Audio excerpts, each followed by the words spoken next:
नमस्कार मैत्रिणींनो, माझ्या चॅनलमध्ये तुमचं सगळ्यांचं खूप खूप स्वागत आहे। आपण आज आवळ्याची हेल्दी रेसिपी बघणार आहे। आवळ्याचा च्यवनप्राश। आवळे स्वच्छ धुवून घेतले आणि त्याला पाणी न टाकता कुकरमध्ये खाली पाणी टाकून भांड्यामध्ये पाणी न टाकता नुसते वाफवून घेतले।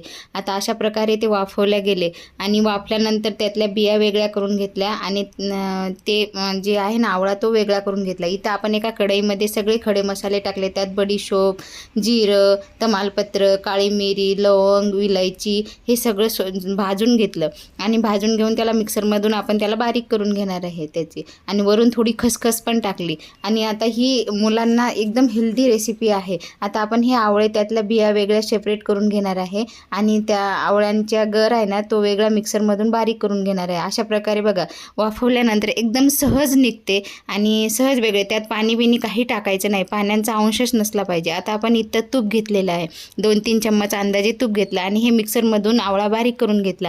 आता आवळ्याची पेस्ट तुपामध्ये टाकून घेणार आहे आणि त्याला चांगलं परतून घेतो तुपामध्ये आपण, त्यामध्ये पाण्याचा अंश अजिबात राहिला नाही पाहिजे आणि अशा प्रकारे त्याला आपण चांगलं परतून घेणार आहे। आणि इथं आपण गूळ घेतलेला आहे। आता अंदाजे गूळ कसा, 1 वाटी जर आवळ्याची पेस्ट असेल तर अर्धा वाटी गूळ घ्यायचा आणि आता त्याला चांगलं ते गुळाचं पाणी सुटेपर्यंत त्याला परतून घ्यायचं आणि गुळाचं पाणी सुटून पण त्याला नंतर छान ते एकदम त्यातलं पाणी सगळं ड्राय झालं पाहिजे, म्हणजे कोरडं झालं पाहिजे, पाण्याचा अंश राहिलाच नाही पाहिजे। आता असं शिजून घ्यायचं। त्यामध्ये आपण ते मिक्सरमधून बारीक केलेला मसाला तो टाकायचा आणि त्याला चांगलं परत फिरून घ्यायचं, चांगलं मिक्स करून घ्यायचं। आणि इथं बघा अशा प्रकारे आपला च्यवनप्राश किती छान झाला। आता इथं आपण थोडी जायफळ टाकणार आहे। जायफळ हे याच्यासाठी की आता हिवाळ्यामध्ये जायफळ एकदम छान असते आणि गरम पण असते आणि पोटासाठी वगैरे छान असते। बघा अशा प्रकारे आपण छान त्याला शिजून घेतलेलं आहे, चांगलं परतून एकदम ड्राय करून घेतलेलं आहे आणि अशा प्रकारे आपला आता च्यवनप्राश ऑलमोस्ट तयार झालेला आहे।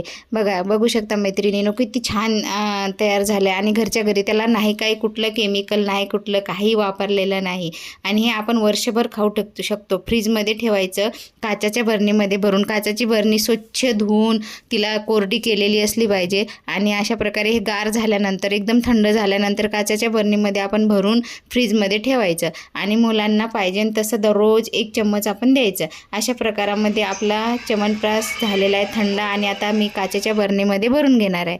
बघा मैत्रिणींनो अशा प्रकारे आपण छान भरून घेतलेला आहे।